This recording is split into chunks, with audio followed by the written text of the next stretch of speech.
120 seconds.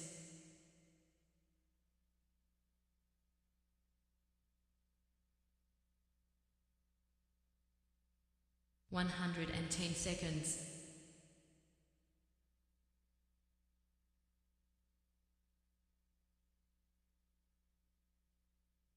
100 seconds.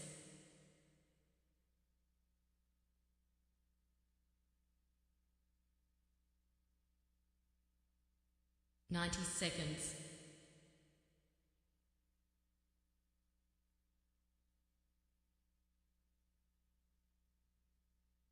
80 seconds.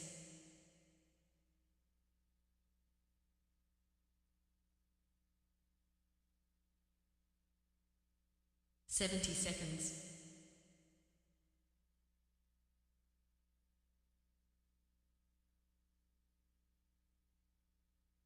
60 seconds.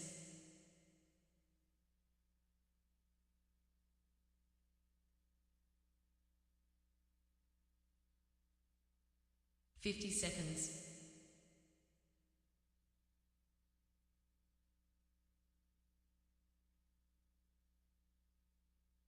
40 seconds.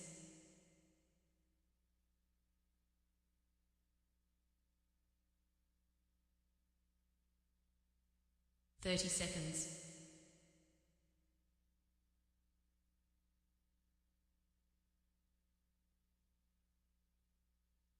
20 seconds.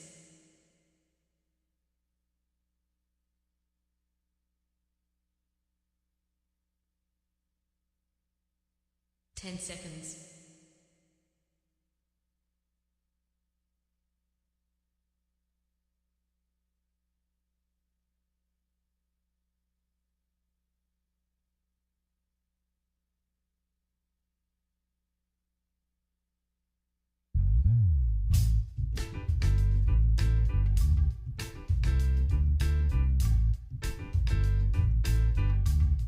'Hi, My name's J.C. McCauley. I'm Naisha McCauley, and Well, you're watching AccessTV.org.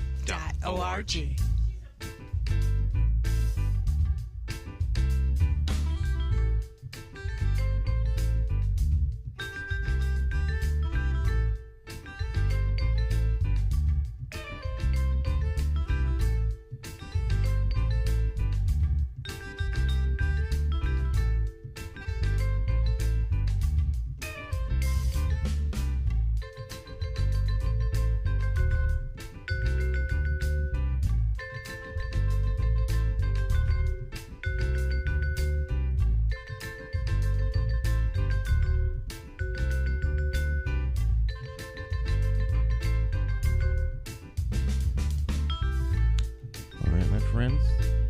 Oh, yeah. It's time to get our talk on. Once again, it's Morning Talk with me, your host, J.C. McCauley, along with the champions of talk. Today is Talk Champions in the house. We have Cacique joining us via technology Zoom. We got Dr. Bowen. In the background, we got none other than Jay Hogarth. So, let's get started. Good morning there, Cacique. Oh, he's busy. Man. Good morning, Stan. I got one of our guests. I'm trying to get him on the phone, straighten him out. All right. It's been a wonderful weekend, a wonderful week. The Taino Chess Club is really picking up speed now. We're having a lot of people coming through, and there's just some incredible news for all the residents of Hartford, man. And I just have to say it, Stan, bro. I am so happy that you decided to throw your name in the hat for mayor. Now we have a legitimate candidate. To all the residents of Hartford, we have a legitimate candidate now. All that rabble, push him out the way. Let's put the man in there. Come on, y'all. Let's go. Stan McCauley for mayor 2023. You heard it here first, right here in the Morning Talk. Wow. Level of excitement there. How many need him out on the campaign trail? Let's go. Yes, we have a most definitely qualified contender for the city of Hartford, Connecticut. And so may the best individual win. And you heard it right here. Good morning to everyone. It's a fabulous Wednesday for myself. I started realizing as I woke up this morning that I got myself double booked, so I'm gonna have to pull out my titanium iron and straighten some stuff out. Now, when you say you're double booked, are you double booked today or another day in the week? Today, tomorrow and Friday happen to be two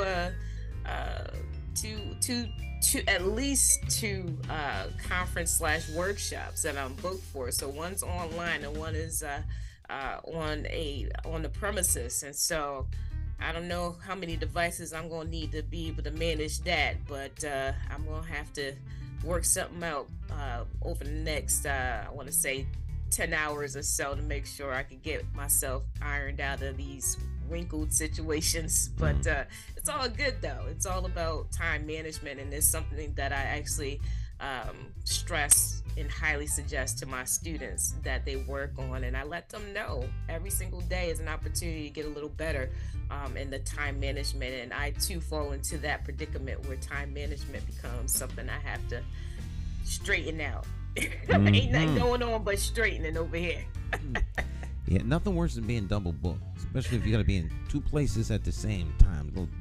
A little difficult, but you'll make it happen. Absolutely. You will. I know you will absolutely make it happen. So, how was your week there, Dr. Bowen? What? It's been a whole week since we seen you last. I know. It's these days, even though we're easing out of this quote unquote pandemic, it seems like the days are still blurring a little bit because every 24 hours seems to move faster and faster. So it boggles my mind when somebody says, "Oh, I wish we had more time on the clock." I'm like, no, it's hard enough to manage these 24 hours. But the weekend was great. It always goes by pretty fast, and here we find ourselves midweek. So let's get our talk on. All right. Yes, and once again, you heard it first right here, and let's make it happen. Let's shake the foundation to its very core. Let's select someone who is not linked to any political party. I'm excited, family. We have a legitimate candidate, Stan McCauley, a man who's dedicated his life to service, and particularly of service to the Hartford community. So we have a legitimate candidate, y'all. Let's put him in there. Let's shake the foundation to its core. There's a whole lot of shaking going on right about now. And Dr. Maya, I'm so happy that you talked about your students. Please don't forget to mention to them the importance of electing legitimate candidates to office. Absolutely. It's their civic duty to make sure that they're tapped in and they have a finger on the pulse of what's going on, because local politics impacts them directly. And so with everything else that's going on, it's very essential that these conversations be had so that, again, they can keep their finger on the pulse and identifying who's for them and who's against them. Because when it comes down to the policies and the decisions that are made locally, that's where it is that the impact is felt the most. And so absolutely, when the conversation arises, I'm definitely on top of that. And we need to be, and we for certain, Dr. Maya, we need to know who is on our side. We need to identify our allies so we can move forward accordingly. Absolutely. Just like in a chess game, you got to know how it is that the moves are being made and who are on the actual positions on the board, and be thinking ahead what the next moves will be based on what the opposition may present. And so it's all strategy and intentionality. And so we're ready for our move to put us in a position of checkmate with our mayoral candidate. That's my one bar for the day. No, none other than J. Stan McCauley. That's what I'm talking about. Spitting rhymes. I don't know if they even use that term anymore. These Yeah. kids change it up every week. They change it up, Stan. I don't know. I I don't even know if that was a term when I was when it was a term. Yes. Was that a term? Spitting rhymes? Yes. Yeah, Yes. yeah, definitely. Yes. What's Spitting old rhymes, becomes new spitting again. knowledge, all of that. Absolutely, absolutely. Hot and heavy in our local area, the Hartford Board of Education actually had a meeting last night, and I just wanted to briefly just give a quick overview of what happened. So through voting, a motion was made for the Hartford Board of Education to adopt the fiscal year 2023-2024 itemized estimate of expenditures in the amount of $429,382,852 effective July 1st, 2023. Now, keep this in consideration that this is almost $500 million. $500 million. That's a lot of expenditures in terms of dollars. And so, in order to make it make sense, what was presented by the superintendent and her cabinet was an overview of some slides that they had used in previous presentations. And from my perspective as an observer, leaving that particular meeting just left me with more questions, because as they tout, transparency is key. But if I have more questions, that means that it wasn't as transparent as it is that they made it to be. Some additional information related to the motion. The motion was made by Ms. Kimberly Oliver, seconded by Francois Drestel Leger. Final resolution, the motion actually passed, where the yeas were Kimberly Oliver, Philip Rigor, AJ Johnson, Yvette Bello, Francois Drestel Legier, Tyrone Walker, Jahira Escribano. Nay was Shantae Brody, and absent from the meeting was Dr. Jim Schmerling. And so, from my perspective, Dr. Schmerling not being there, it presents itself as a quote unquote abstaining from the vote since he was absent. But that's just my humble opinion about not being present for something as important as this. There are a lot of things that were stated in terms of comments. There were good questions coming out of the representation by Shantae Brody, and it again, it left me with more questions. And as of right now, I don't know whether or not they have a balanced budget, but it has been recorded. So for all of those that are interested in finding out what actually happened on last night, by all means, please go to accesstv.org, where you can find the replay being present for all posterity, if I'm saying that term correctly. But yeah, it's available. So local happenings, please keep your finger on the pulse, because very, very important, because this is the type of event / decision making that actually impacts you directly. And for those of you that have school age children that attend Hartford Public Schools, that budget means something. So put your finger on the pulse and tap in. So, Dr. Maya, thank you for that incredible report. I have a couple questions for you. Now, in the past, you have mentioned that there's a pattern with the Board of Ed employees and the Board of Ed members. When the Board of Ed members ask for particular information, that information is not given. Is that pattern still continuing?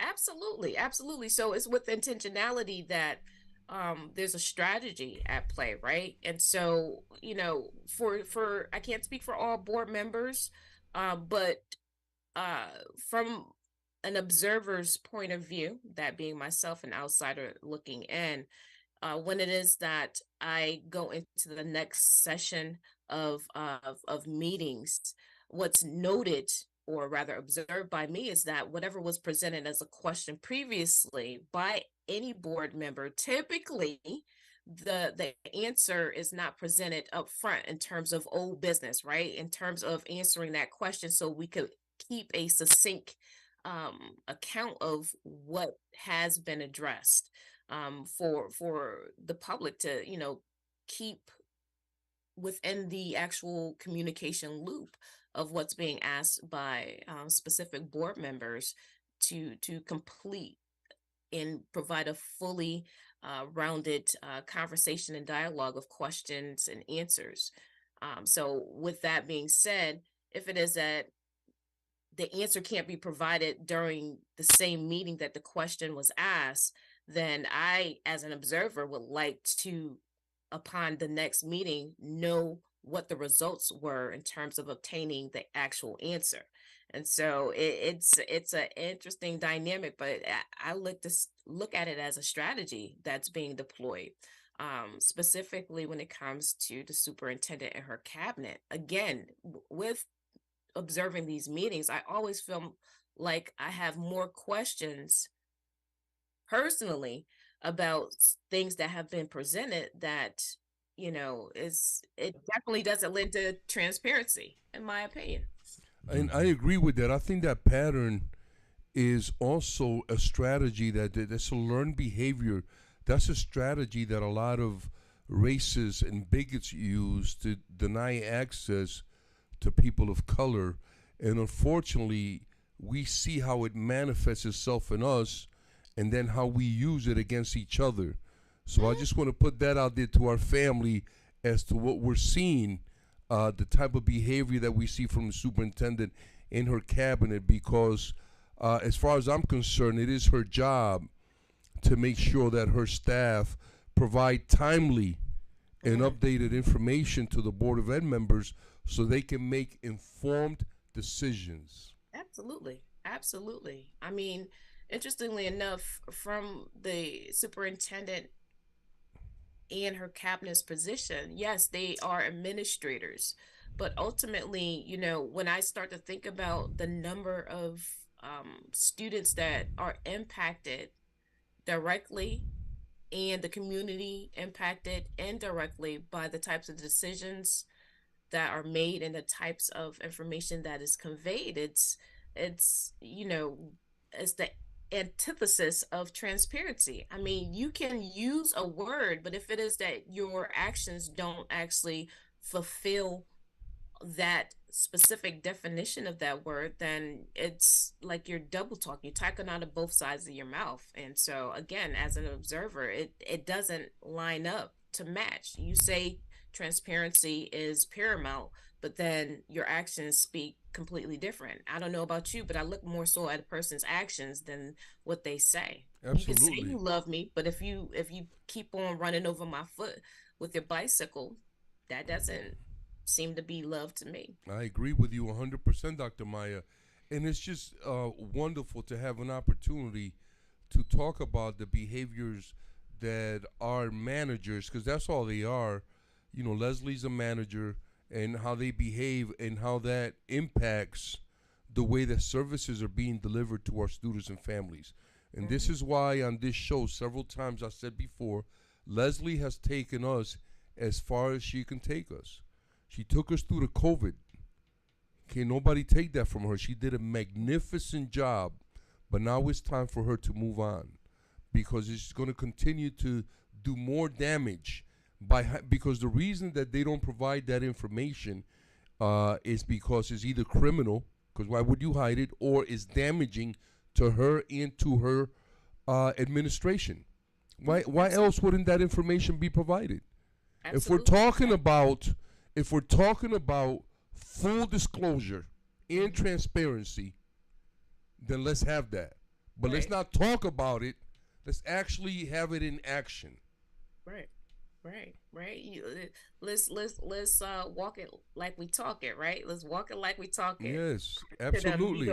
Credit to the amigos, and right. And so, a lot of what goes on. Obviously, we can't know everything, but I mean, we need to really get an understanding of how it is that we were led into the conversation specifically about the budget, where a $24 million deficit was conveyed, right? And so it was mentioned at least one time, but at the end of the presentation, from my perspective, I didn't hear how it is that the $24 million budget is now no longer an actual issue.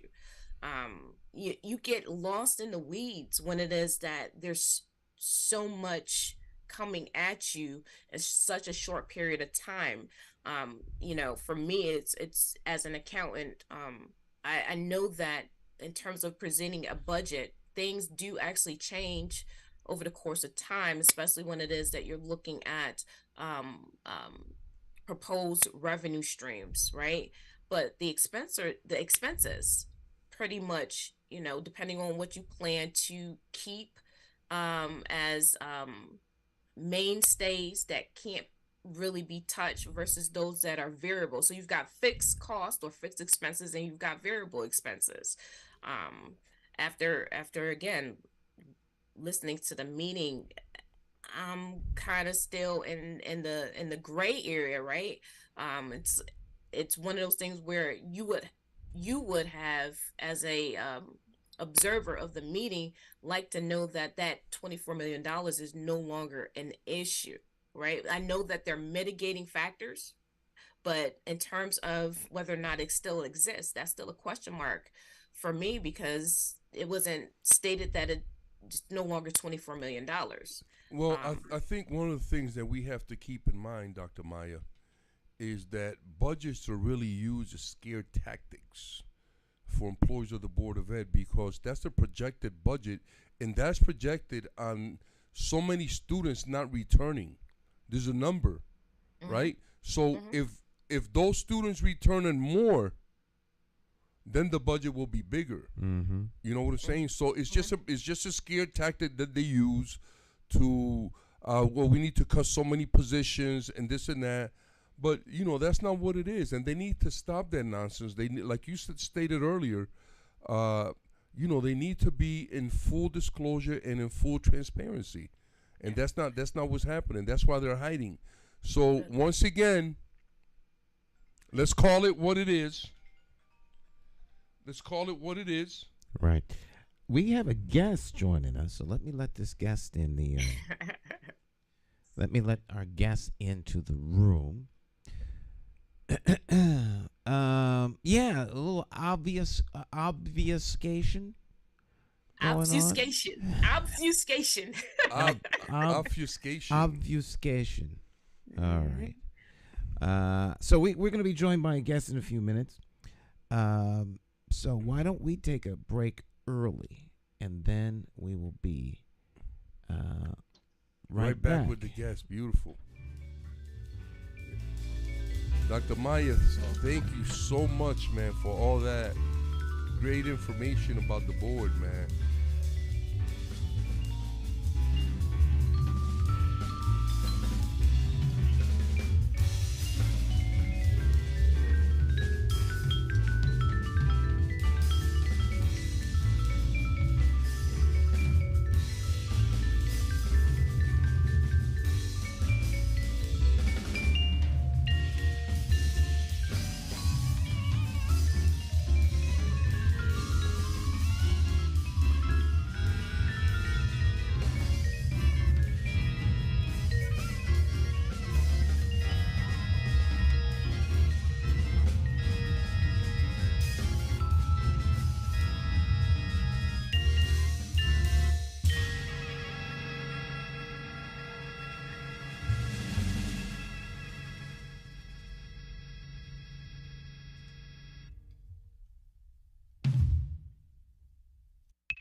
Every bad political decision is made by a politician elected to office. So if you think your vote doesn't matter, just remember this. There are people sitting with politicians in a back room making deals about your future, making policies about your children, making decisions about your neighborhood. To them, you are just a vote. You are not their charity. You are not their cause. You are just a vote. Elections have consequences, and if you don't vote, you are actually voting to keep these people in power to work against you. Now, more than ever, you need to make your vote count. It is time to clear the air and vote for a mayor who is unbought, unbossed, trusted, and accountable to you, the constituent. My name is J. Stan McCauley. I am an independent thinker, and I approve this message. I'm asking you for your vote for mayor of the city of Hartford. For more information, visit McCauleyformayor.com. Declare your independence from the plantation of party politics and free your political mind.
Hi, My name's J. Stan McCauley. I'm Naisha McCauley, and Well, you're watching AccessTV.org.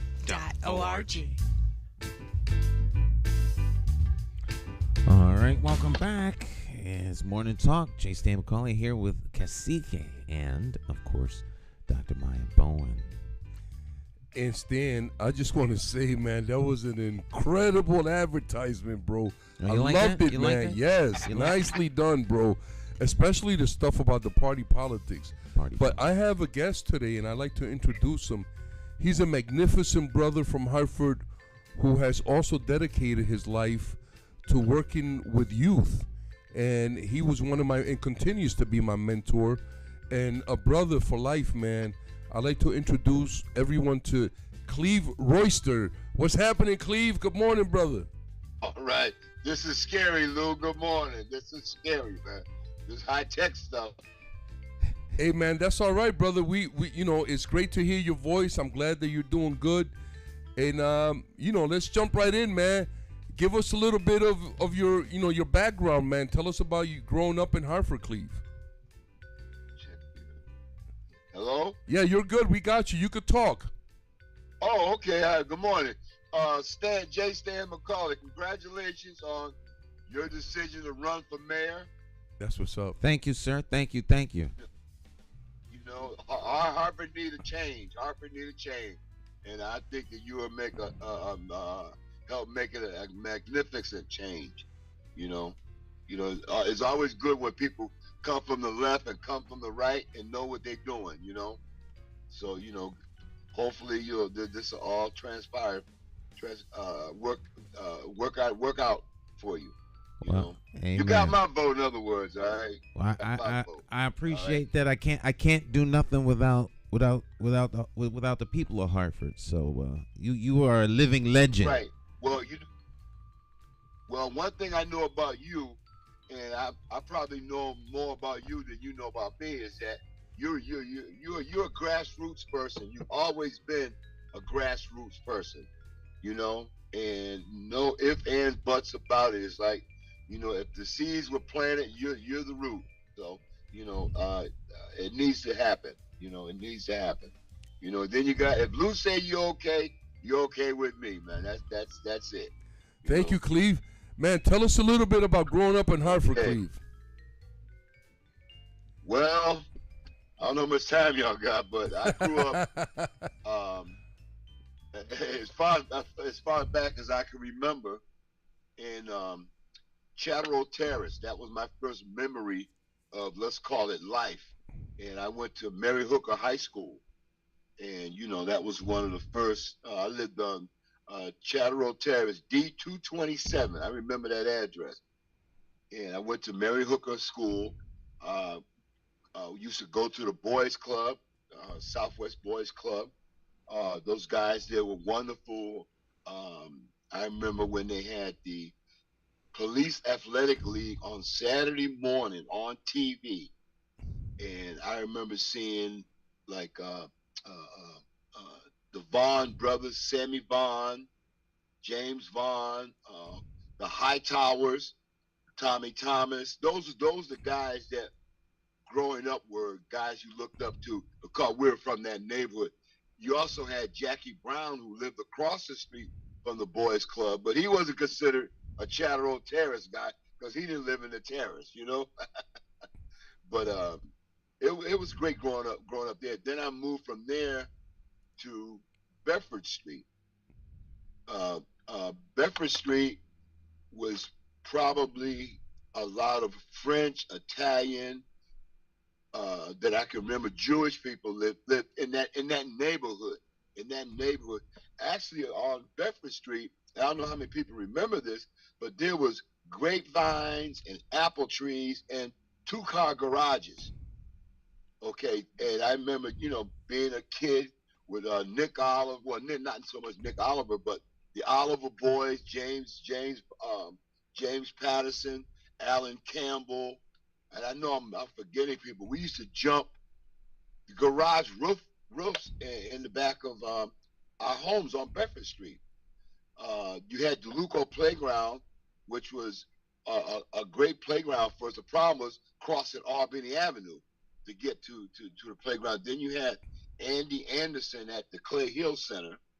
So it was like really a community, a real good knit community where also, and this was important for us, is that there was a Stop and Shop or a ShopRite across the street in front of a Five and Dime where your mom could give you a note, and you go to the ShopRite and you give it to the store manager named Carmen. This is way before food stamps. And he would give you what was on that note. And then when your mom or your guardian said they was going to pay it on that day, they would pay it on that day. This also was a corner store there named Angelo's on the corner of Bedford and Albany Avenue. He would do the same thing. So everybody knew everybody in that community. Now, as far as sports was concerned, the Olivers dominated that area. You had the Olivers. You had Pert Oliver. Not so much Ronnie. Well, Ronnie was younger, but I'm talking about the older Olivers. See, people don't understand the older Olivers. They were great athletes, man. They were. I mean, hey, I know the Oliver that went to Syracuse. Listen, the Olivers were like the first real tough athletes. What I mean by that, you might lose, you might win the game, but you ain't gonna win the fight. Okay. You come down there to Luco and they play basketball, they play softball, they play kickball, and I think one of the things that inspired me when I was growing up was watching these guys with their mental and physical toughness. I can't remember his name. Pert Oliver, original tough guy. I was scared of him. Original. Then you had not so much Ron. You had, I forget the other one's name, but Herman was like an easygoing guy. But you had two or three Olivers that were tough. Now then you come along. There's Nick Oliver and Ronnie Oliver. They weren't as tough as their brothers. they were good, but they wasn't as tough as their brothers, you know. So, then from there I moved from Bedford Street to Magnolia Street, and I went from Mary Hooker to Vine Street School, and I ran into guys that always wanted to beat me up at Vine Street School. Dexter Williams Bay, another guy, and I used to run from those guys, man. I used to run from them. During that time, you had the influx of the gangs. And I remember Teddy Easterling chased me from DeLuco Playground. No, chased me from Ninth Gym, because at Ninth Gym used to go to Vine Street School for Ninth Gym to play basketball. And I would go there, and he chased me one day. He ran me past my house. I was living on Marvin Street then. He ran me past my house, about 8 of them. Ran me past my house. I took a left on Enfield Street, a left on Greenfield Street, a left on Magnolia Street, and circled back around. And in that neighborhood, the doorbells actually work. So I pressed the doorbell. I pressed the doorbell, and my aunt said, "What do you want?" I said, "Open the door, open the door." You got to get buzzed in. I said, "Open the door. They getting ready to beat me up." She says, "Go around the back. I just mopped my floor." I said, so I end up going in the back. I go upstairs. My aunt said, "What's wrong with you?" I said, "They were trying to beat me up. They were trying to beat me up." She said, "Boy, you going back downstairs. You gonna take that butt beating, and they will leave you alone, because right now they don't respect you because you keep running." I went down there, man. I fought like 3 guys. I don't want to know the outcome. I don't remember the outcome. I had a bunch of stuff on my eye, but respect. Okay, so then I left Vine Street School. When I was on Bedford Street, went to Bonnet Brown. That's when I first met Mr. Hurley. He was the physical education teacher, and I was like the classroom clown. And the interesting dynamics or relationship that he and I had, and every time I think of him, I kind of break up a little bit, because he did so much for so many kids there. I mean, so many kids, so many. Somebody I was trying to figure out when he started his foundation, who was the very first Doc Hurley Scholarship Foundation winner. And I kind of figured it out. I said, the day he got the job with the Harvard Board of Education, and he went to Bonnet Brown, and he called roll call, whoever name was the first name he called, that was the first Doc Hurley Scholarship recipient. Scholarships doesn't mean that it comes in a financial package. It comes in a wholesome package. It comes in a package where those guys in the community at that time, they saw you doing something wrong, they put you in check. That was Mr. Hurley, Mr. Gordon up in Stowe Village, Mr. Carter. I can't even Roland Harris, the Harris guys, the guy that ran CRT. And you saw black men and black females. Mostly at that time, it was the black men that were out there in the community for us knuckleheads, and we learned to respect them. We learned to respect them, and they held something that we hadn't seen, and that was that pride in being a black man, pride in living in that community, pride in coming out of the store, and they would see you and they would say, "Hey, Royce, what you doing over here? You better behave, boy." "Yes, sir, Mr. Carter." I did not know Mr. Hurley's name was Walter until I was like maybe in my 40s. That's beautiful. Because everybody knew him as Mr. Hurley, Doc Hurley, okay? The Perry brothers. I mean, it's just so many guys, man. I just want to sit here and cry and say thank you to every one of them. Every one of them guys who took 5 minutes out. You'd be surprised, just like you're doing now, Lou. Just like you're doing, Stan. Take 5 minutes out and just acknowledge a kid or say, "Hey, man, you know better than that." Mm-hmm. What's up with that? And they respect you. That's community respect. That's community respect. I know when I worked in the Hartford school system, I had the hardest time with the some administrators, with the exception of Barbara Maben, she understood me because she understood what needed to get done for that community as an educator, as an educator. And that's when they had the special ed programs. And the special ed programs was just basically those kids who was, yeah, they may have been somewhat dysfunctional. Those kids needed a hug, a good morning, learn how to say good morning, learn how to shake hands. And Lou, me and your kids, you know, we spent I don't know how many summers going to basketball camps. And I'll say this to this day. Your kids, Lou, always showed me the utmost respect, as well as yourself and your wife, Lou. And our relationship is culminated by what we were exposed to. You know, what we were exposed to. We weren't the North and the South.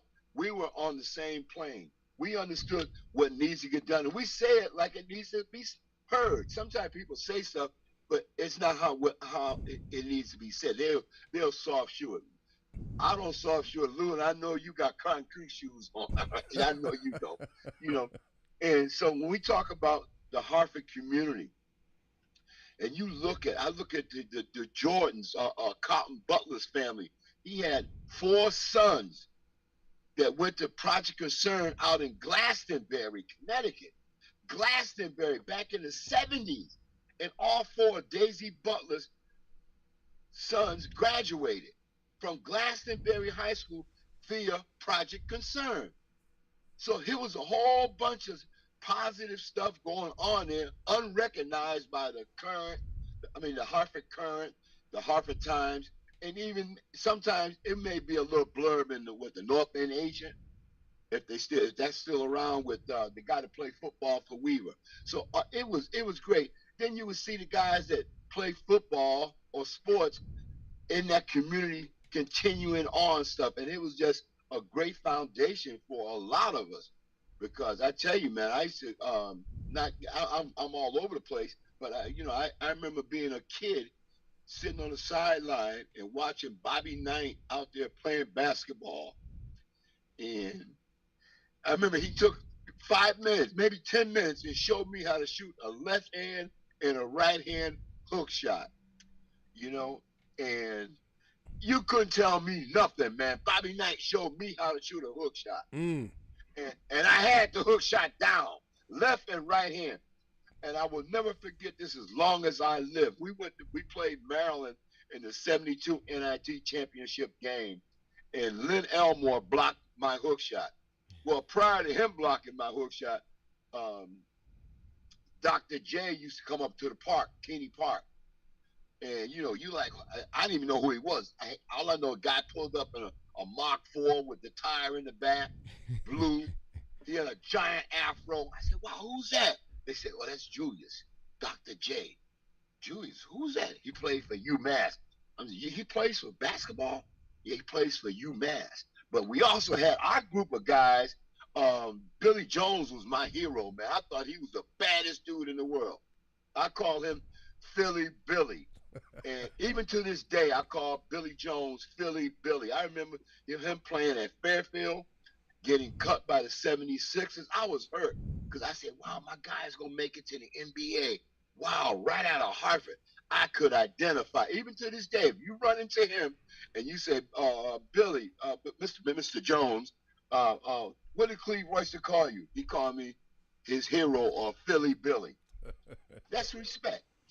I also remember at Weaver sitting in the stands seeing coaches from Kansas, Wichita, the whole Hartford community, as far as athletic and academic perspective. These kids were getting scholarships left and right. Jewett Newkirk used to kick the football out of the stadium at Weaver. He got a full scholarship to Arkansas. Nice. Ben Matthews, Wichita State. Wayne Jones, Niagara. The Wells brothers, Bridgeport. Owen Mahorn, Fairfield. So all this, and you want to know something? You look back on that, the one person who stands out with all the connection is Doc Hurley. I remember him standing at a game when Hartford played Weaver, and he was under the basket. He was under he was under our defensive basket, and he was giving me stuff to do to Bob Nash. Nobody else said anything about where he was standing because he was Mr. Hurley. And he was saying, body him, push him. Don't let him do this. Don't let him do that. And I tell you, when we won that game, I saw that man. He had tears in his eyes, and he was just so happy for me because I was one of his original knuckleheads. I mean, original knucklehead. Now we go back to when I couldn't play for Weaver after we won the state championship. Even winning that state championship with John Loban, the Loban boys, Biddy, the Hardaways, Dexter Williams, but I don't even, Lance Paul, I can't, all those guys, Master Nardi, I mean, all the Fugees and stuff like that. What culminated for Weaver to win that first championship in the school history, and I'm going to say this, is that them parents, the William Bays, the Mr. Campbells, all those teachers that would turn their lights on so we could put in an extra mile of practice down on that field. Okay? And when we won the championship, first football championship at Weaver High School, the whole pride of that community was behind us. You know, and the ironic thing is that I never saw the Hartford Board of Education acknowledge Mr. Hurley. Never. Until they named the gym after him. You know, well, the field house, you know, that was fine. But that was, he self-made that. They had no choice to do that because he was just outstanding in that community. I remember when I needed to go to a prep school, and him, Doc Hurley, Miss Miller, and Dr. Cobb, Dr. Richard Cobb, God bless him, God bless him. They got together and they took me to St. Thomas More. First, Mr. Hurley and I went to look at this school in Boston called Thompson. It was Thompson Academy. Well, you know, the only water I ever saw was the Connecticut River in the Keeney Park Pond. I didn't even go to Polk Park. You know, so they're gonna put me on a boat and take me to this school. I used to watch scary movies, man. You know, when they put the person on the boat and it's foggy out. That's how it was in Boston. I looked at Mr. Hurley. I got off the boat. Mr. Hurley said, "Come on, Big Cleve." I got off the boat. I got on land. I said, "Okay, Mr. Hurley, I'm ready to go. I don't like this place." Because I didn't swim. So if I got mad and wanted to go home, I would have to swim. I said, "No, I don't like this, Mr. Hurley. I don't like this." So we ended up going looking at a couple other schools. Then we went and looked at St. Thomas More, and I went to St. Thomas More playing for Nick McCarchick, and that was one of the best things to ever happen to me, because I'm 73 years old, I'm in pretty good health, and I'm still here today. And I respect and bless those people for taking time out of their lives to help me, because it allowed me to continue on helping others. And, you know, I call myself a Hurley soldier, Lou. I'm not a general, I'm not a captain, I'm just a regular Hurley soldier. You take a couple of kids, you take one kid, you mentor them. I look at Jordan Butler, man. Jordan Butler and I are so tight. It's unbelievable. One of my kids that I had when I moved down here, I go and get him every weekend because he's autistic. He's having a problem, but he don't have no problem when he knows if he don't behave, he's not going to be with Coach Cleve over the weekend. You know, Saturday. What is me going to a gym for 2 hours, letting this kid come, and then bringing the kid back home? We stop and get the Wawa breakfast, 2 for $5. I ain't got no money, Lou. But anyway, I ain't got no money, so we go 2 for $5. That's beautiful. And he enjoys it. But the bottom line is that he's behaving in school and at home. So, you know, you have that. I sit back and going to St. Thomas More. Here I am, right out of Weaver. Had no clothes. They gave me 2 pair of gray slacks, some wingtips, shoes, the thick sole wingtips, some Argyle socks, a shirt and a tie, and a blue blazer, and 2 powdered blue shirt button down. I said, "What's this for?" "Oh, you got to wear this to go to class." Class? Wait a minute. I was wearing some khaki pants and a plaid shirt from Mr. Fitzgerald's on the Mother's Street, you know? And so, you know, I'm there at this New England prep school. One other guy there named Nehru King, he was from St. Anthony's High School Jersey City. Very pompous, very pompous. Man, I didn't like him, man. I didn't like him because he thought he was the bomb. But when he got on the court, I gave him the old Keeney Park move. He ain't know what to do.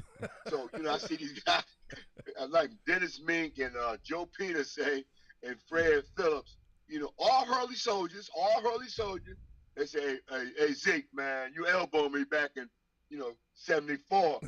I remember one time Dennis Mink said, yo, you throwing them elbows. Watch the elbows. I said, I'm throwing them. You watch them, okay? And that's our camaraderie. That's our love for each other and respect, So I'm at St. Thomas More. I go down there, all white kids, one other black kid. He didn't act black. He talked very proper. His linguistics was outstanding. I was coming like, yeah, man, what up, man? How you doing, man? How you doing? I had to learn to change the language because changing the language or changing my thought process changed me.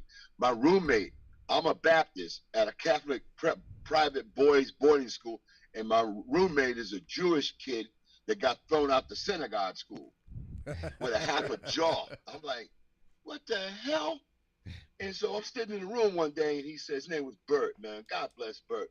And I said, Bert, man, black people always got nicknames for each other. Z, I call Lou after our big boy with respect,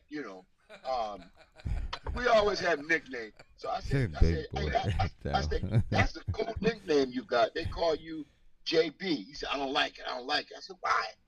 He says, it means Jew boy.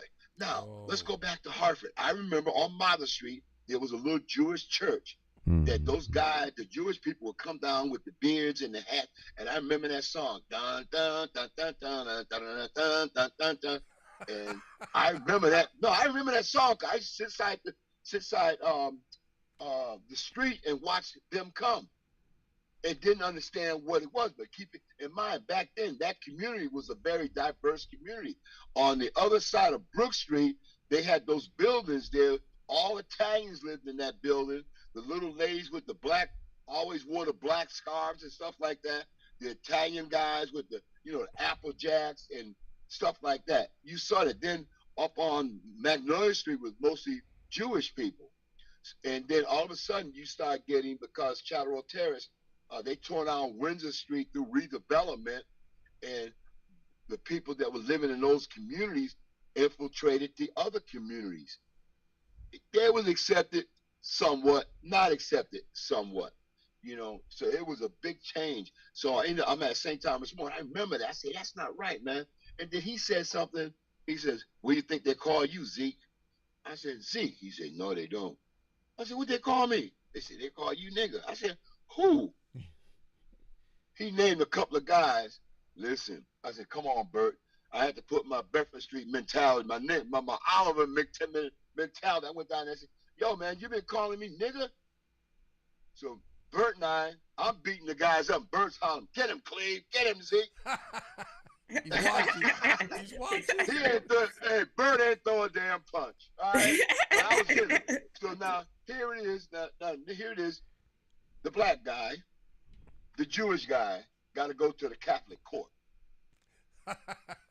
The Baptist, Catholic, the Baptist and the Jew have to go to the Catholic court. Yeah. We didn't stand a chance, man. So they said, all right, this is what's going to happen. They met. They said, we're going to go think this up. They met for 2 minutes. I said, damn, Bert, they going to throw me out, man. I'm going to get killed. Mr. Hurley going to kill me. Never mind, Mr. Hurley. My Aunt Grace going to kill me. They come out. They said, all right, well, we're assigning you to the cafeteria, Cleve, and you guys are to rake the beachfront, because St. Thomas More has that Garden Lake, but they like for that sand to be raked. That was our job. We had to rake the sand 3 days a week and report to the cafeteria by 6:30 every morning. Listen, I went down there weighing 140. I came back, I was like 190. That was the greatest job I ever had in my life, man.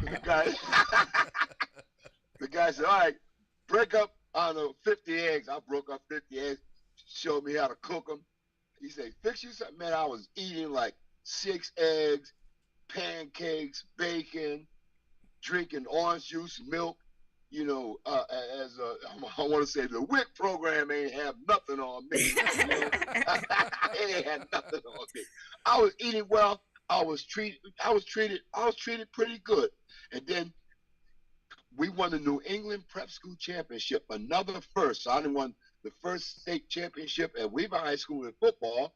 I go to this prep school out of Hartford, some 50 miles out of Hartford, and we win the school's first New England Prep School basketball championship. And then I came back the second year, and we won it again. And I'm the only one in that school's history to date to win 2 New England Prep School championships back to back. So now McCarthy is saying, well, this school want to see you. I say, see me for what? They want you to come for a visit. Nobody was educated. It's not like it is now. These kids, they come out the 7th grade. They got a 7th grade. They got an agent. What is the top 50 player in the country? He's a top 5 recruit. What is a top 5 recruit? There's so many great athletes out here, and now the marketing has taken place. And yeah, those kids are getting scholarship, but you know what the ironic thing is? Only 60% of them last.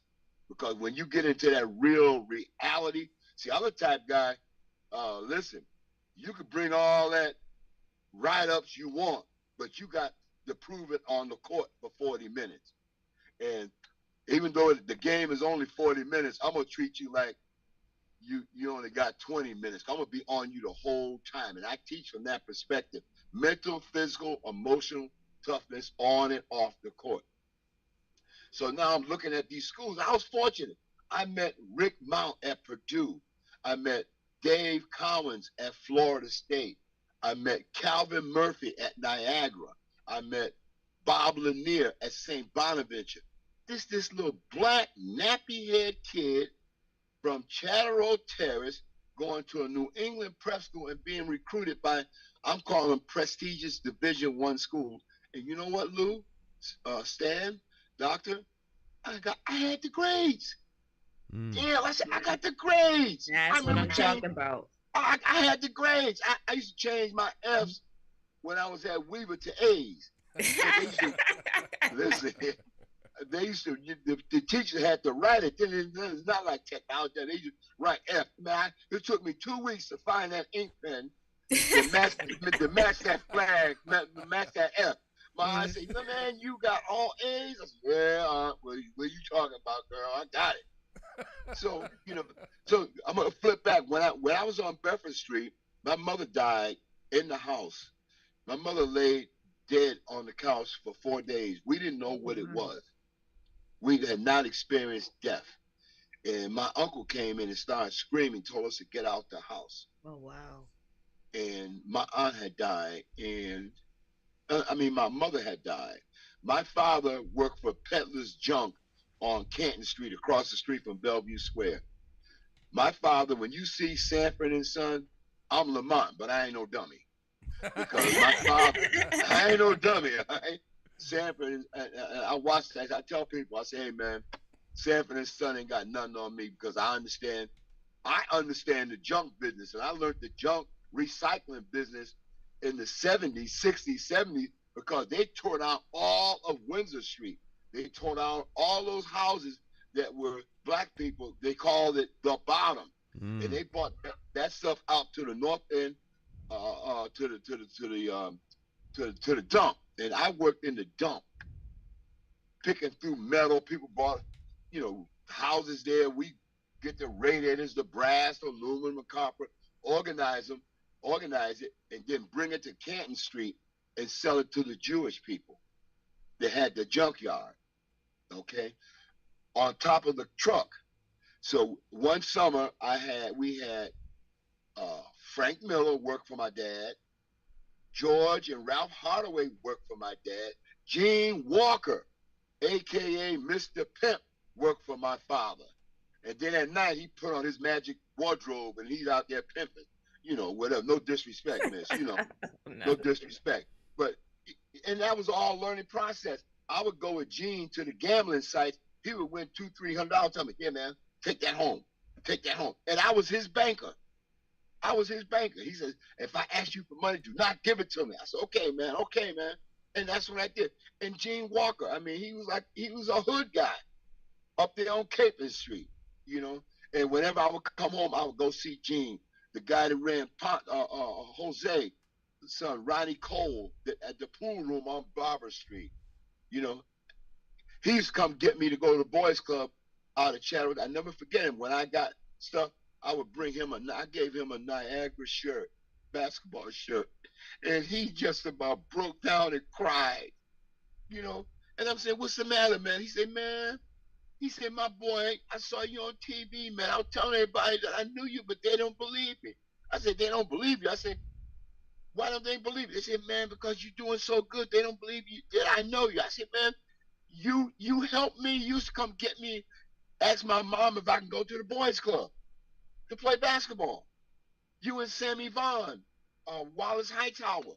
I will never ever forget that.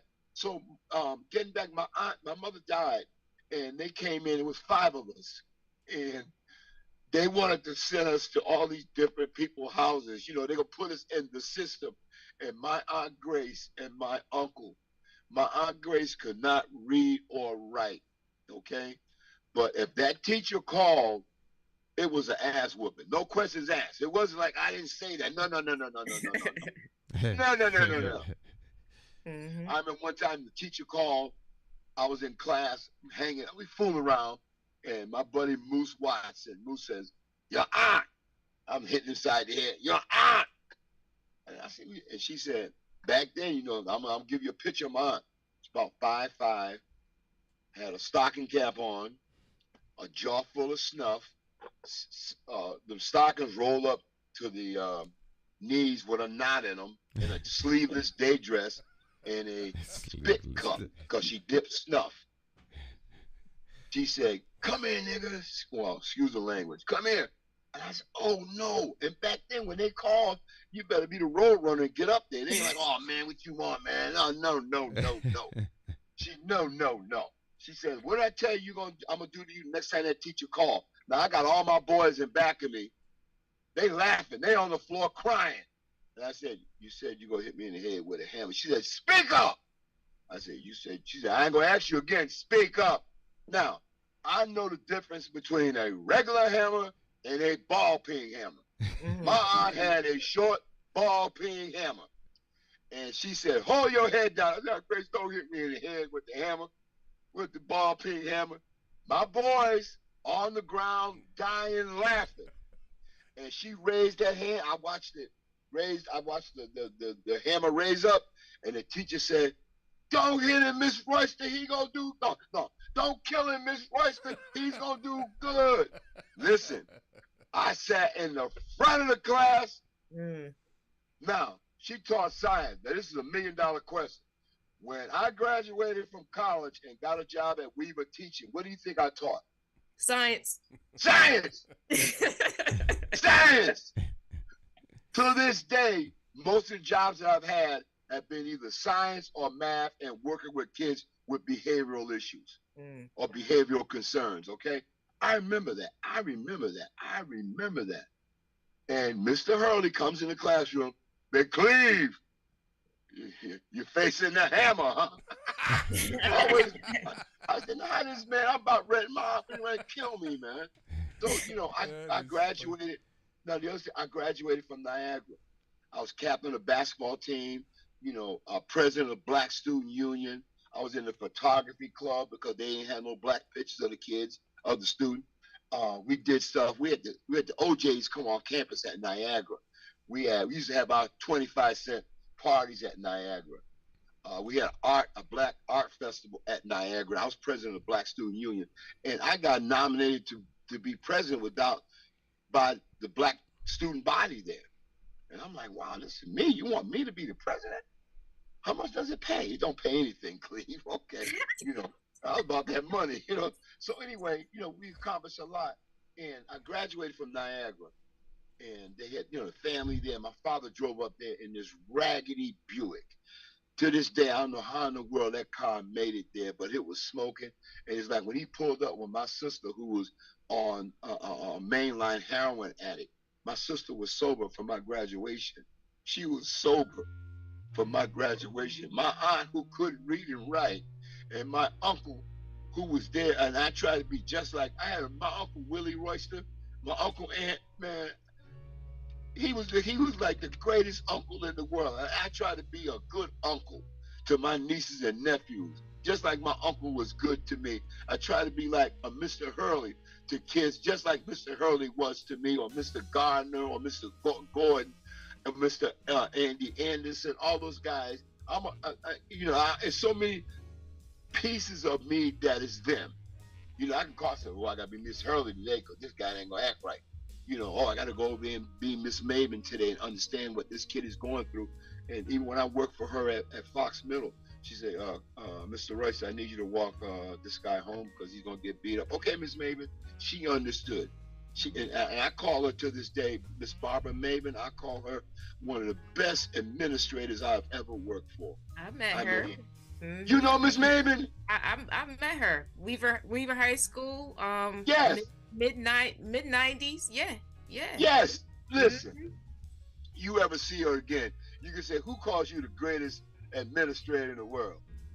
And she gonna say Cleve Royster. But then, what's interesting? The teachers there were trying to hook me up to go ask her to go to a basketball game. I say, man, she's too beautiful. She's in charge. She's a vice principal. I said, I was always scared of her. I don't know what, I can't even figure it out now. I just didn't have I was scared. I was scared. You hadn't read my book up to then, Cleve. Yeah, I hear you. Well, Lou, the book. We'll talk about the book later, Louis. Hey, Cleve, listen, we're going to take a break, man. It's great listening to you and to all the folks listening. This is Hartford history being told by a Hartford legend right here on Morning Conversations. That's how we doing it, family. That's how we doing it. Representing Hartford all day, every day. But now look, I'm in Fredericksburg, Virginia, and guys like Lou, Fred Phillips, a bunch of guys that say Joe Pina. I come up every summer and work Joe Pina's basketball camp out in Bloomfield every summer. And, I do that because I come and I work with, kind of go around with Fred Phillips, men standing up against violence, and I respect that. I have so much respect for that because you know what? Fred think he Mr. Hurley, but a better dressed Mr. Hurley. That's what Fred Phillips thinks. Hey, listen, and ain't nothing wrong with that because Fred Phillips is a magnificent brother, and if he wants to take on some of the work that the magnificent Doc Hurley did, we okay with that, brother. Oh yeah, I'm okay with it too. But I keep telling Fred, I say, hey, I'm the number one Doc Hurley guy. You just better dress. He just better dress. That's what's up, man. But take a break, Cleve. Lou, you and I are brothers. We went through stuff. We went through discrimination at a basketball camp where they didn't want you to work. And I remember when I told him, I said, well, if he ain't working, I ain't working. That's right. That's what Did we work, Lou? Black and brown support for real. That's right, sir, and brother. We work. I love it, man. All right, Cleve, we got to take a break, man. Give us a moment, please. Okay. Right. Thank you, brother. All right, my friends, stick and stay. Don't go anywhere. We will be right back.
So my name is Nelky Maldonado. My name is Ramon L. Arroyo. And we know that Hartford Parent University provides good services and resources to parents in our communities, which are greatly needed because a lot of times our parents, they don't know where to go, how to get information, and being part of this program is essential to them in being successful in their children's education.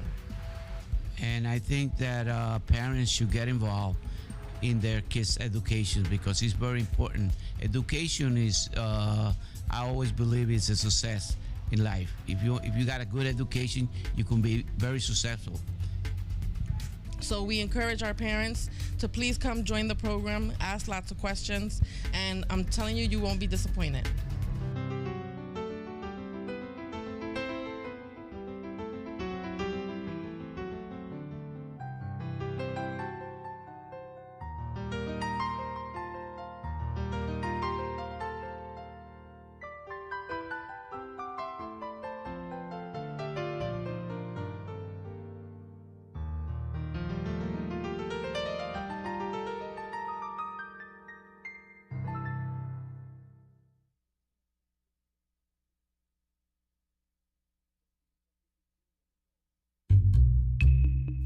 How do you define evil?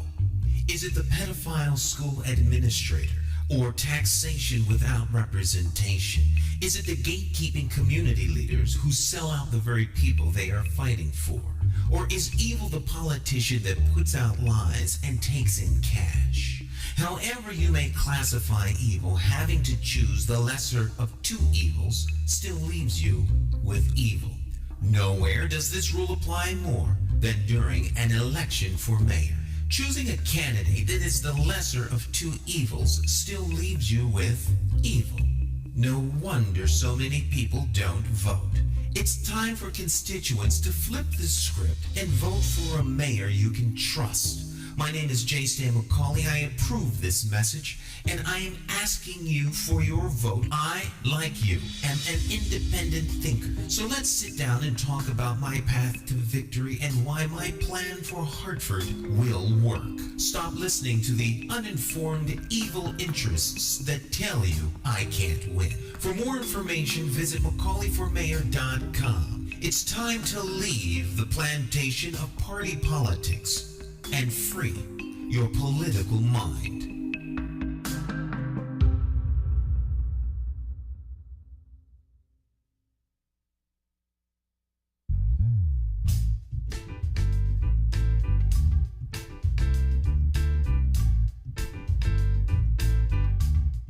Hi, My name's J. Stan McCauley. I'm Naisha McCauley, and you're watching AccessTV.org.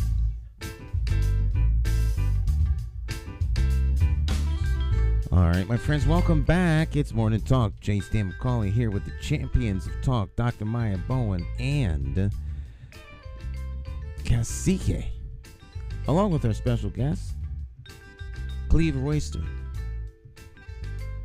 Cleve, man, it's so good to listen to all these wonderful stories about people that are really heroes in Hartford, man. These people that you keep mentioning, Doc Hurley, Mr. Gordon, you know, all these other people, man, that kind of impacted in an extremely positive way so many lives of young men and young women, and we must always keep their name, you know, in good standing. In our, you know, we have to put their names out there so people remember them, man. And it's wonderful. Absolutely. It's wonderful to hear an esteemed elder like you share these wonderful stories. And you got a shout out, man. You got a shout out from brother Bill Costin, man. Yes. Hey, I got Mr. Buffalo Bill. Yes. I got a Hurley connection too. I was the fourth grade student of his daughter at Rawson Elementary School back in the 80s. Oh my God! Yes, you know sir. What? You're giving me chills. You know, Mrs. Cosley. Mrs. Cosley. Yes. Yes, Mrs. Cosley. When he passed away, it was one. I live in Virginia, and it was a snowstorm, and you know God is good because there was no way in the world all the time that my wife and I got on the bus and I say, baby, I gotta go see Mr. Hurley for the last time on this earth. Okay, and we got on a bus, and it was one of the worst snowstorms coming up from Virginia to DC to Hartford. And you know what? That bus actually got there on time. I don't know how that man did that. Okay, but when we pulled up at that Hartford bus terminal, the people on that bus was just clapping for him because it was crazy. All right. The family asked me to speak. Now there was a lot of stuff going on that I was unaware of because I had moved. I had moved away, and my wife and I, my now wife and I, we used to come up and we used to go look for Mr. Hurley. We used to go look for Mr. Hurley, and we found out that he was at some facility in West Hartford. And every time we would go there, he would be gone. And he was a Cowboys fan, so I always would leave him something about the Cowboys. And you know something? I went into his room, and I had sent him. I had made the cover of Niagara University basketball program because I was captain of the team. And I went into his room, and he had the same book program pinned to his wall. And if you looked at the cover, you can see all the different pinholes that he had. When he moved, that book moved. You know, and you can see the pinholes. And I was so touched by that. So we finally caught up to him at the Parker Center. We call it Parker Center back in the day. Now it's something else, Anderson Center. We caught up when we walked in there, and I ran into Jonathan Bruce. And he said, "Hey, Cleve, how you doing?" I said, "Good, good." And Mr. Hurley was in a wheelchair. That wheelchair did a willy. He said, "He's here to see me. He's here to see me. That's my boy, Big Cleve." Hey, hey, Big Cleve, boy, that's my boy, Big Cleve. I said, "How you doing, Mr. Hurley?" And he stood up out that wheelchair and hugged me, man. He said, "Man, you found me." He said, "I heard you were looking for." I said, "Mr. Hurley, we didn't went to your house. We didn't went to the place in West Hartford that you was hospitalized for a minute." And they said, "Go up to the center." I even went to the center there's a day center out in Bloomfield, kind of on Granby Street, I think. We went there, and they say, "No, he's at Hartford today." And we went there, and he was there. And I forget the guy that died recently that drove him around. Another guy that gave Mr. Hurley hell at school. But you know what?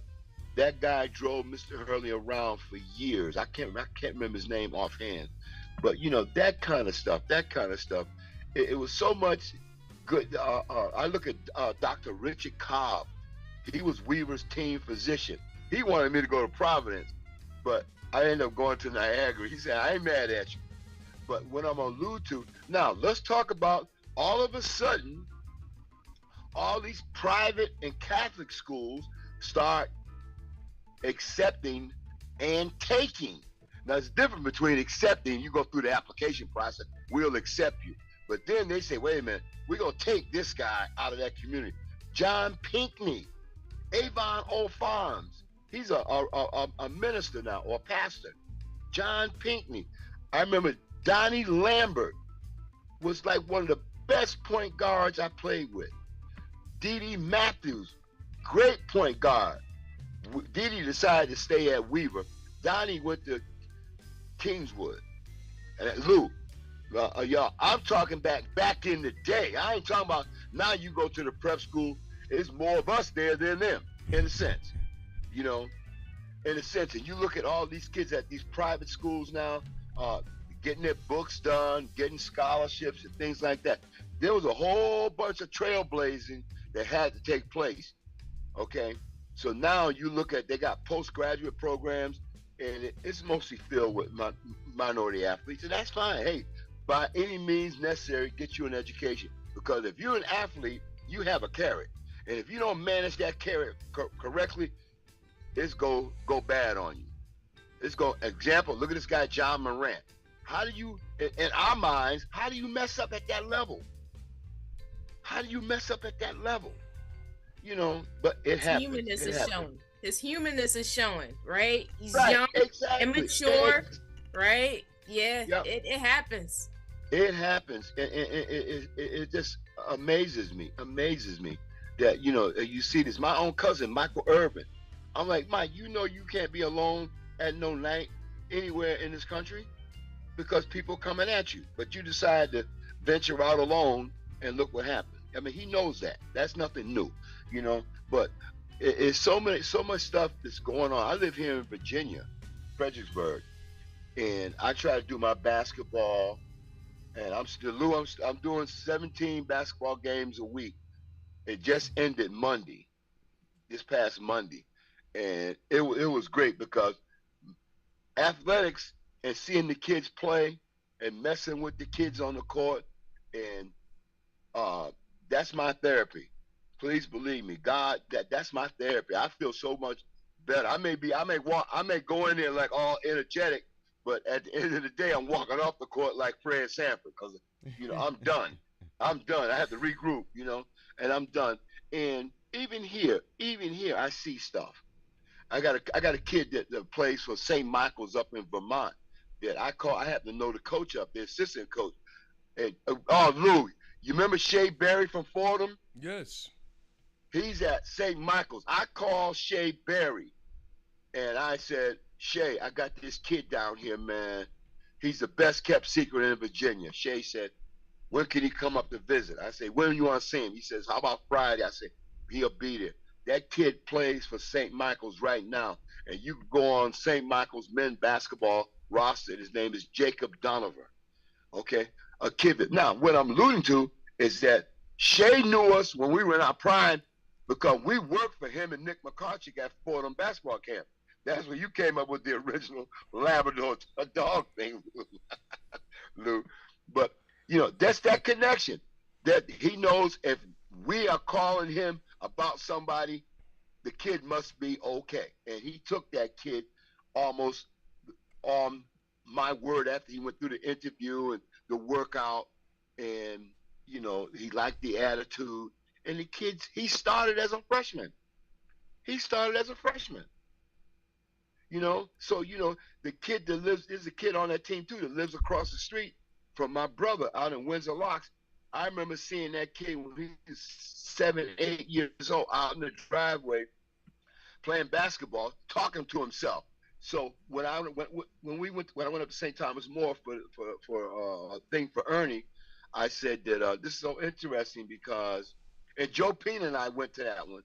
I said it's interesting is that this kid got a full scholarship to St. Michael's, and when he was young, y'all knew this, I thought something was wrong with the kid. And he's sitting there. I said, I thought something was wrong with the kid because he was out in the driveway talking to himself. But what he was doing, he was dreaming about him making a basket and all this, dreams. Kid, we all have dreams. He was dreaming that he made the shot and they won. He's running down the end of the driveway. So, like I said earlier, we're good for nicknames. I call him to this day. I'll say, hey, driveway All-American. He puts the biggest smile on his face. I say, hey, driveway All-American. Wait a minute. It's just like your little smart behind son. We was giving a lecture at Fordham basketball camp, and I said speeding quickness. And then Lou, I'm going to get it next time. I got to get him. Lou said speeding quickness, okay? And I realized I made a mistake, but he didn't have to check me like that, Lou, So, hey, Cleve, anyway. Listen, thank you for coming on, man. We really appreciate it. And we'll have you back on, man, in a little bit. Hey, it's great. Listen, great stories, man. Anytime. And I want to correct one thing. Stan, you got half of my vote. The other half, I got to give to Eric Coleman because Eric was one of these guys who had an opportunity to go to a prep school. You know what I mean? Back in the 60s. I'm talking about back in the 60s. So no disrespect to either one of you. I love both of y'all. And you're doing something great for that community, and he's going to do something great for that community. And the bottom line or the resultant is that the people in the community are going to benefit. Amen. And Lou, next time we'll talk about the book. Okay. All right, Cleve, take care, brother. All right. Thanks for inviting me. Of course. Thanks for inviting me. Y'all made my day. We'll see you soon. God bless you. Okay. Have All a right, great bye one. bye. Peace, Royce. Okay, you too. Bye bye. Bye. Man, what a wonderful storyteller that Cleve is, huh? Mm-hmm. He had me here sitting on the edge, man. And I love it when he talks about Bobby Knight and Doc Hurley, because these people were also my heroes. So yes, I can definitely relate to that. Yeah, definitely. You know, that the historical aspects of Hartford in terms of all the individuals that grew up on these streets. The thing that he pointed out that stuck with me was related to the respect that actually was given in both directions, from the youth to the adults, and those adults that actually took the time. And he mentioned 5 to 10 minutes. That's all it takes. It's all it takes. It's not rocket science. It's all about building a relationship and identifying that the respect between two human beings can establish a foundation that can actually allow for both individuals to grow in multiple ways in terms of having an understanding of how to relate to each other. So that was awesome. That was totally awesome. And yeah, the Hurley connection definitely here live on Morning Talk Wednesday, Yes, definitely. March 8th, 2023. It's all good. It is all good. And to borrow Cleve's term, I think that to some degree we are all Hurley soldiers, man. Hey, the put it connection out is there, there. man. Yeah. Connection is there. I just wanted to talk on something real quick, bringing us back to the Hartford Board of Education meeting last night. So it was clear that the superintendent was alluding to some community forums that had some notable attendance. However, what ended up happening is that the presentation of questions asked and answered were not posted to the actual website, that being board docs or any other notable location online for the community to actually access. So the question then becomes, where are these FAQs in terms of a link regarding the budget, right? So that's MIA, that's missing in action for us. And then additionally, what is noted to be a question is how many people actually attended these forums that the superintendent noted along the way of the budgeting process. And then so lastly, based on what was gathered from this presentation, how it is that individuals in attendance at that meeting and other meetings didn't really have a platform to actually pose any questions that could actually be addressed and live conversation between the superintendent's cabinet and herself. So ultimately, final question is, where are the analytics being made available to us as a community and as stakeholders of Hartford Public School System? That the transparency is very much lacking. So we're hoping that going forward that there is some corrective actions put into place so that the community can become well informed regarding specific inputs, and those outputs would be answers to questions that have been posed, as well as making sure that if we're using technology, make sure those links are available.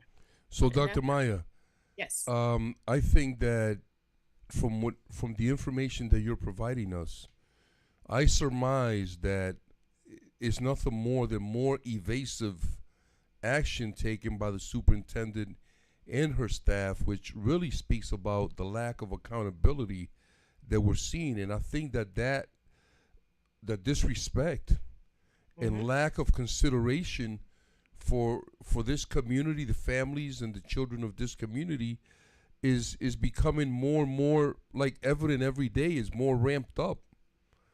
It's right in our face. Yeah, it's man. interesting.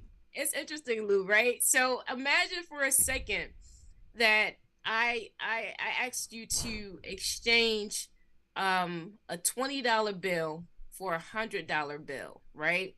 But in fact, what ended up happening is right in front of us both, I actually gave you a 20 for a 20.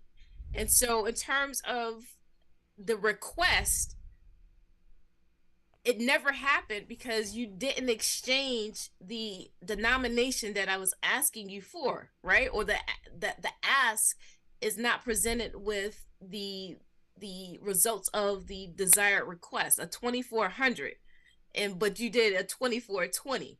And so it's right in front of us, right? It's all about whether or not individuals are paying attention to how it is that what appears to be the shuffle game, right? We're shuffling around certain things in terms of a lot of words being used, but ain't nothing really being said.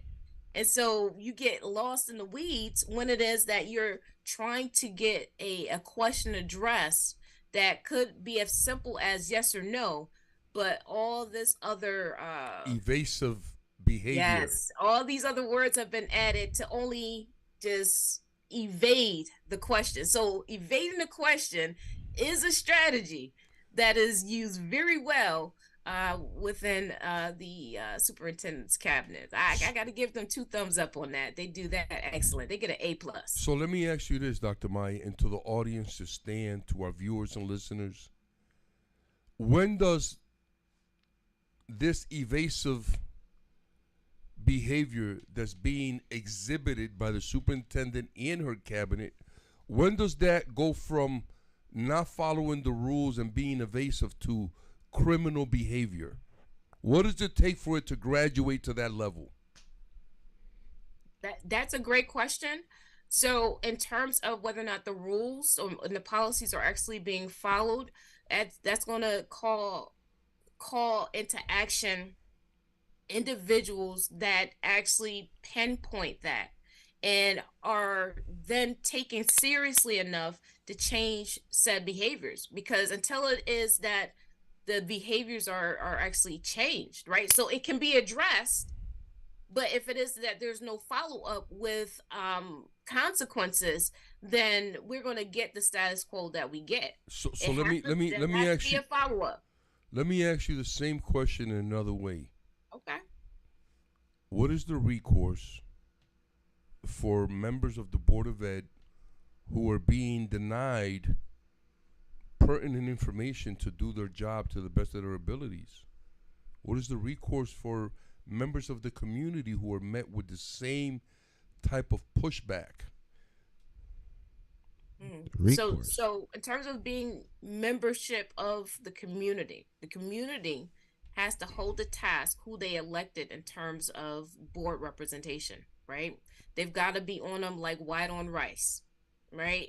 So or brown on rice, because it's brown and it's white rice. So here's the thing, where it is that you're paying attention, you have your finger on the pulse, hold your elected officials accountable to address those issues. If you hear or don't hear something being posed to the superintendent or the cabinet to be addressed, then you yourself have to say, hey, elected official, listen, I asked you to actually do this, X, Y, and Z, and that has not been done.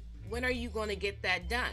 So it has to be consistent, Lou. It has to be consistent. Let me ask this question, Dr. Maya.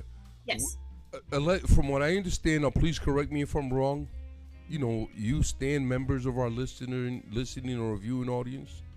But as far as I understand, the superintendent is supposed to answer to the members of the Board of Education. That's correct.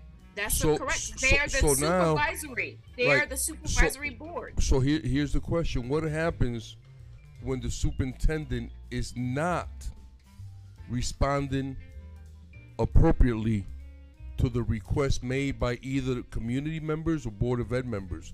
What is the recourse? What is the next level? Who do they complain to? Do they go to the mayor? Do they go to the State Board of Education? Because people want to know. I'm asking these questions because our audience wants to know. It's a very relevant question that you ask, because look at this from this perspective, Luke. When it is that you become a board member, you have to understand your role as being a supervisor of the superintendent. Where it is that you don't understand or carry out your role as a board member in that way, then that's going to be problematic. So the next level would be whichever government body that would be able to chime in on specifics. But initially, really and truly, Lou, think about it this way. When you're hired to do a job and it's based on being a supervisor, you yourself have to understand what it is that you're going to have to do in that supervisory role. Now, if you don't do that, then of course there's someone higher above that can speak about it. But again, initially, that higher above is not the one that's sitting in the seat to actually place that vote. So the mindset in terms of a Harvard Board of Education board member has to be that I'm here to supervise what it is that is going on in respects to the superintendent and the cabinet or her cabinet. And if I do this well, then questions that I ask will ultimately be addressed and hopefully in a timely manner. But if I don't see myself as a supervisor, but more so as a colleague and friend to rubber stamp, then we get the status quo that we have. Your answer is interesting only because I know you so well and you're a dear friend. You sound like a superintendent. Oh, listen, this is why I went into the doctoral program, because I saw myself stepping into that role. Well, but I don't live in Hartford, so that's a right. Whole But I only say that to say this. What you need to do would be to answer his question directly. Mm-hmm. Fire her. Oh, that's okay. So yeah. So I mean, if the employee, there you go. If the employee doesn't do the job that they were hired for, that's how you hold them accountable. And the board members, you vote them out of office. The ones that are appointed by the mayor, you elect a better mayor or a different mayor. Or you put the squeeze on them. And you get rid of those appointees. All of this, all of these people answer to the constituents, and if you let them get away with it, then they will get away with it. And the status quo. And make no mistake about that. It's what it is. That's right, Stan. Thank you for redirecting that to simplify it and answer your question directly, Lou. Terminate. And and I think that that's my point, that when these things aren't happening, then we have to look for recourse. And sometimes that recourse could mean corrective action, but it could also mean going right to termination because they're not following directions. And I think that generally what happens is that, once you fire the superintendent, then everybody runs for cover. And that's also dangerous because what ends up happening is the same people, because when you're superintendent, you got to go in with the understanding, and everybody under you, if you didn't bring them with you, they want to see you fail. I don't care how much they tell you they love you and, she's great or he's great. They want to see you fail. That's human nature. That's the way we've been socialized. So in order for you to be the most successful managers, they bring their own team or they build their own team. People that they can trust, people that they can count on, people that are going to represent them in a professional and in an appropriate way.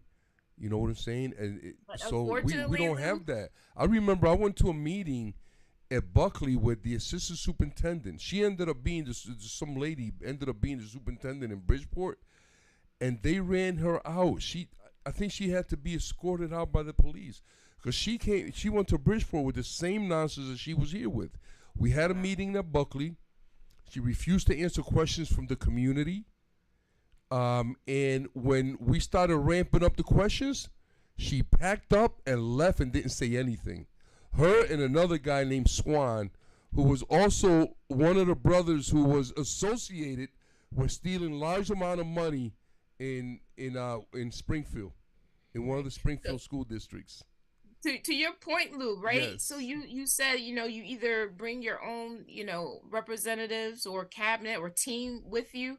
The danger of doing that is that if they're if they're going to be yes people, right? Where you are actually going to be steered wrong is uh having individuals always saying yes to whatever it is that you're doing, whereas if they really were respected and valued in terms of their input, even if you are going down the wrong pathway, they will tell you that. And if there's mutual respect between you all, then you can humbly accept that their input has some merit and, or it's more valuable than yours at that consideration. particular moment in time.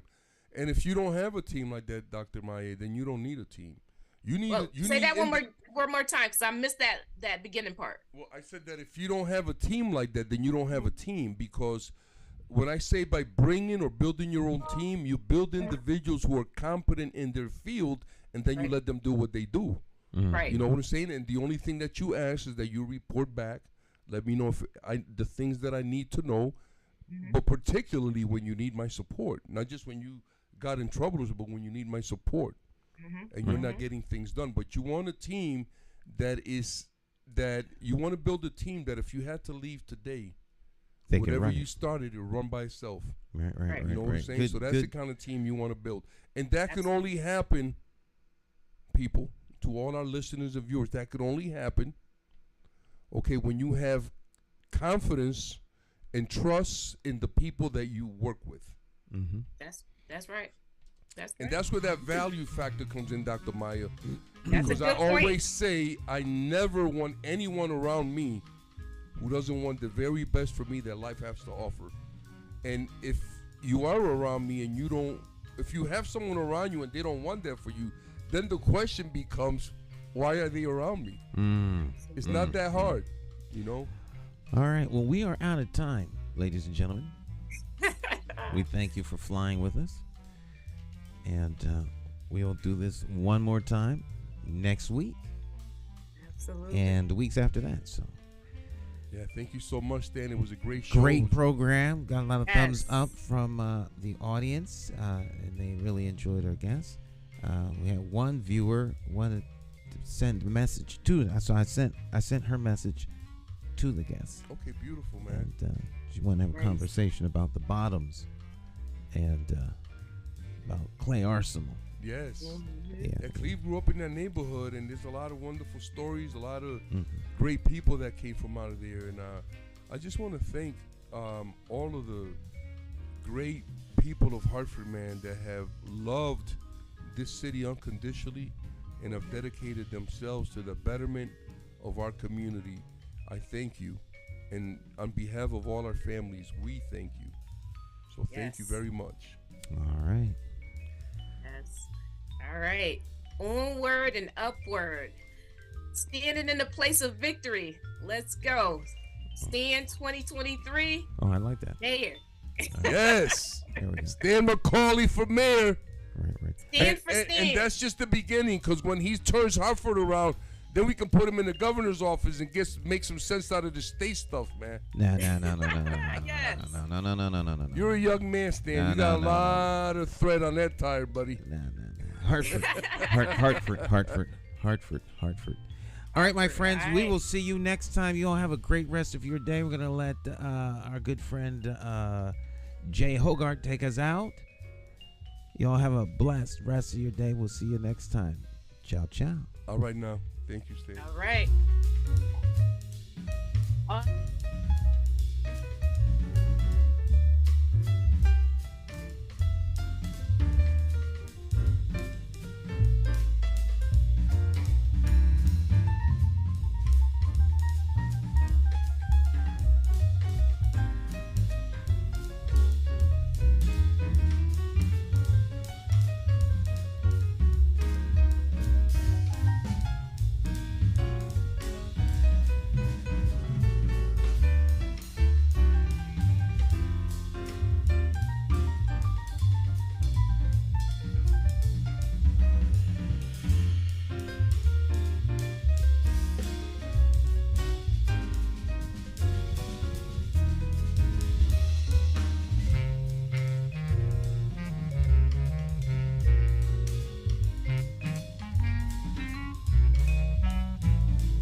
Every bad political decision is made by a politician elected to office. So if you think your vote doesn't matter, just remember this. There are people sitting with politicians in a back room making deals about your future, making policies about your children, making decisions about your neighborhood. To them, you are just a vote. You are not their charity. You are not their cause. You are just a vote. Elections have consequences, and if you don't vote, you are actually voting to keep these people in power to work against you.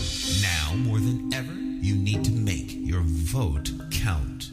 It is time to clear the air and vote for a mayor who is unbought, unbossed, trusted, and accountable to you, the constituent. My name is J. Stan McCauley. I am an independent thinker, and I approve this message. I'm asking you for your vote for mayor of the city of Hartford. For more information, visit McCauleyformayor.com. Declare your independence from the plantation of party politics and free your political mind.